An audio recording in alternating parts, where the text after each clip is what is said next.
next up we got freaking well, here's just a game case, but it's SpongeBob what is it? SpongeBob SquarePants Super Sponge for the PS1. Here's just a game case. There's nothing in here other than a other than this blank disc. I think I got like a movie on here or something like that. Actually, not even a movie. I think it's like a family movie. Yeah, I got like my graduation on this disc. But anyway, long story short, I do have the game. It's in one of these cases. I think it's right. It's let me freaking look. Not that one. Is it in this one? Yes, it is. Okay, so here's the game. Here's the actual game right here. I keep it in a DVD case because why not? And then I keep my my graduation ceremony from like I think high school. My high school graduation in this little PS1 Super Sponge game case. I don't know why I did that. I just thought it'd be more protective than keeping in a DVD case, but whatever. But yeah, SpongeBob Super Sponge for the PS1. Is it any good? Is it worth buying?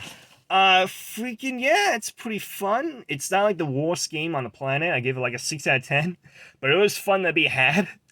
Again, I'm not saying like go get out and get it right now, but if you want a SpongeBob game, this is not the worst SpongeBob game to get. It's like a 6 out of 10. It's pretty fun. It's kind of clunky. It doesn't hold up too well. The cutscenes are pretty funny. It's a very funny game. I think it's one of the funniest SpongeBob games out there. I think they actually nailed it a lot with the scripts. Like, it's a very funny game, in my opinion. And the story is pretty entertaining, nonetheless. But yeah, I gave it like a 6 out of 10. The gameplay is okay. It's not in your face bad, but there was some fun to be had. And I didn't buy this game. My mom bought it for me for my birthday, I think. So long story short, back in like I think 2002 for my birthday, my mom decided to buy me SpongeBob Super Sponge for the PS1. And the long story short, I didn't want this game when I was a kid. I wanted freaking SpongeBob Revenge of the Flying Dutchman for the PS2 for my birthday, and I kept begging my mom for that game. But here's the thing.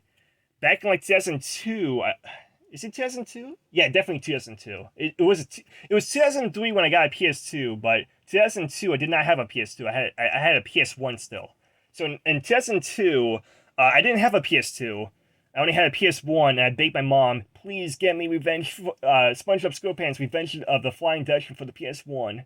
My mom's like, okay, I'll get you that game for the PS1. And then she went into a store and like say, hey, do you have SpongeBob SquarePants Revenge of the Flying Dutchman for the PS1? And then the manager was like, no, sorry, we don't have that game for the PS1. It's for the PS2, stupid.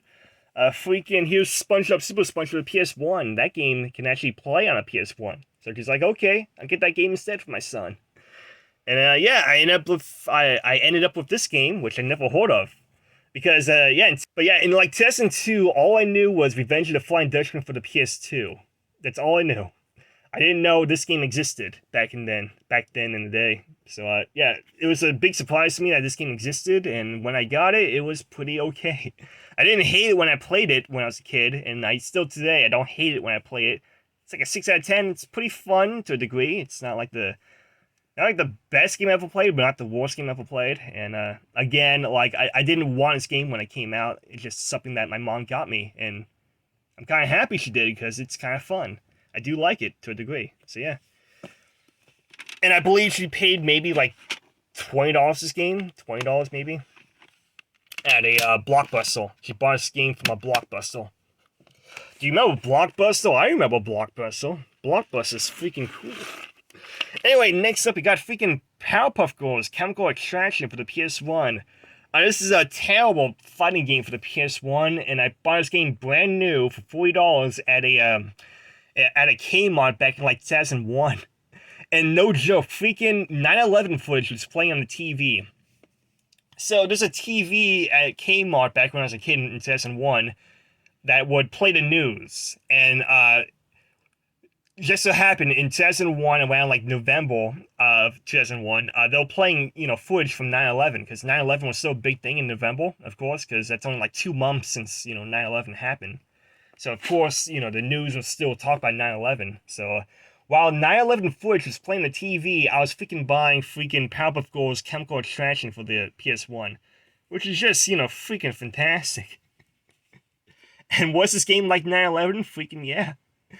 This game is like, this game's like a 2 out of 10 fighting game.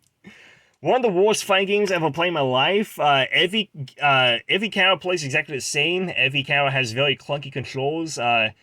The hit detection on the Powerpuff Girls suck because, the Powerpuff Girls, they have big heads and small arms and small legs because, they're chibi counters. The little chibi, big head, small body counters. So, of course, when they punch and when they kick, there's not a lot of range. And because of that, it's very hard to attack your enemies because, of course, all of the Powerpuff Girl enemies have like big arms and big legs, so they can easily kick you from a distance. They can easily hit you from a distance. So, kind of sucks. And the best way to play this game is just to pick up an object and throw it at the enemies. So instead of like fighting the enemies with punching and kicking, just keep grabbing an object and throwing it at your enemy over and over again, and they'll never be able to beat you. And not only that, but also make sure that you pick up Chemical X formula. There's like 3 different formula. It's like 3 different formula bottles of Chemical X in the environments. Just pick up 3 of them, and then boom, you got a special move they can use on the villains. So yeah, it's pretty sucky. It's like a 2 out of 10 fighting game. I do not recommend. I bought this game brand new when I was a kid for $40 because I was a big fan of Powerpuff Girls, and I still am a big fan of Powerpuff Girls. I think the original 4 seasons of the show is very funny, very entertaining, and in the last 2 seasons, seasons 5 and 6, they're kind of okay. They're not the best, not the worst thing I ever saw in my life, but they're pretty okay. Season 5 and season 6, but yeah, season 1 to season 4, very fantastic show. I loved it when I was a kid, and I still do love it. But yeah, do not recommend this game unless you like the cutscenes, because if you want to collect this game for the cutscenes, either watch it on YouTube or freaking just get the game for like $1, because I guarantee you can get this game for like $1, maybe $2 with shipping and handling and all that stuff. But don't pay more than $5 for this game if you want the cutscenes. But the cutscenes are pretty funny, pretty entertaining. I do enjoy the cutscenes to a degree. It's kind of a novelty to see the Powerpuff Girls anime in like a CGI PS1 animation style, I guess. So I do like seeing that, but other than that, freaking 3 out of 10. I do not recommend this fighting game. No, so I do not like it. And then here's freaking Crash Bandicoot 3 Warped for the PS1. This is my favorite video game of all time. I give it like a 9 out of 10 for the 3D platforming genre of games. Freaking 9 out of 10 3D platforming game. I'm a big fan of Crash Bandicoot. I love this game. This is my favorite game of all time when I was a kid, and still is. I always go back to this game. I always 100% this game. Because not only am I a big fan of Crash Bandicoot games, I can easily beat the old PS1 Crash Bandicoot games with ease. Like, I can beat this game like 50 minutes. Like, 50 minutes, maybe 1 hour and 20 minutes tops. I can easily beat this game. And it's a very fun, easy game for me to beat. And not only that, but I love to 100% this game. So I can always go back and, hit all the boxes. I can always go back and get all the colored gems and crystals. And time relics, because, you gotta collect those time relics in order to 100% the game. But yeah, very fun game. I highly recommend it, 9 out of 10. And I got this game for my brother for, I think, Christmas when I was a kid. Actually, not Christmas, for my birthday.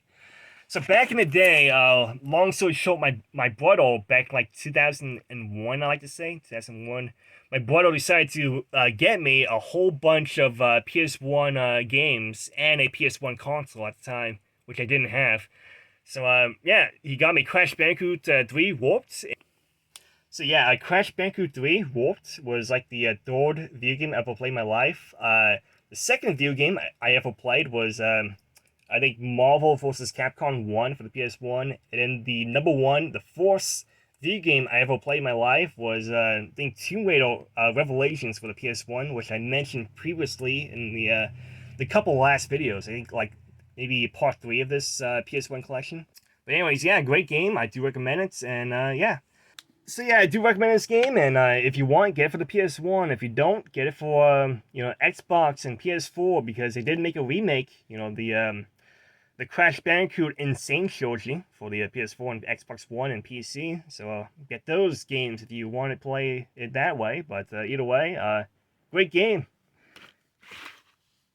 Next up, we got freaking Monsters Inc. Scream Team for the PS1. This is a game that's very good for kids. It's a very fun Mario 64 clone that's like very easy to play, very simple to play. It's like Piss Baby Easy mode. It's very relaxing, very enjoyable, but it's not like the most amazing game you ever play in your life. It's like a 6 out of 10.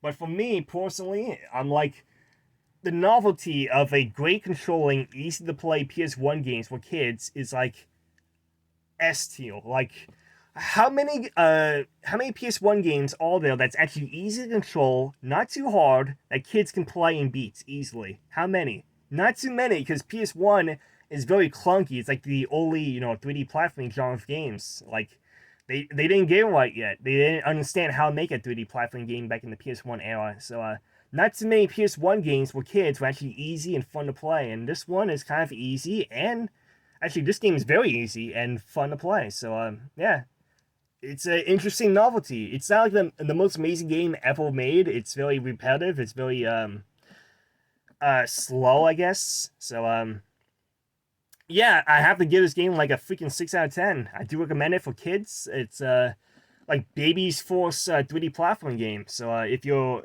have a kid who's like 4 years old, 5 years old, get them freaking Monsters Inc. Scream Team for the PS1. Very easy to play, very understandable to play, and very fun to a degree. I mean, it's not the most fun game you can ever play in your life, but freaking 6 out of 10, it's decent enough. And I got this game new. I got this game brand new from my mom, because my mom decided to get me this game for, I think, Christmas back in 2001. So in 2001, she got this game for me for Christmas, and yeah, I do enjoy the game. I think it's great, and 6 out of 10.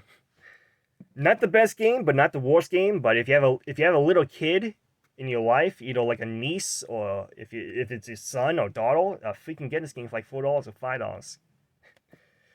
Good game for them to play on your PS1 console if you still have a PS1. If not, maybe you still get it on the PSN network. I think it's on the PSN network as well. So you can still get this game brand new digitally on the PS5 if you have a PS5. But yeah, good game. Do recommend 6 out of 10. I recommend it for kids.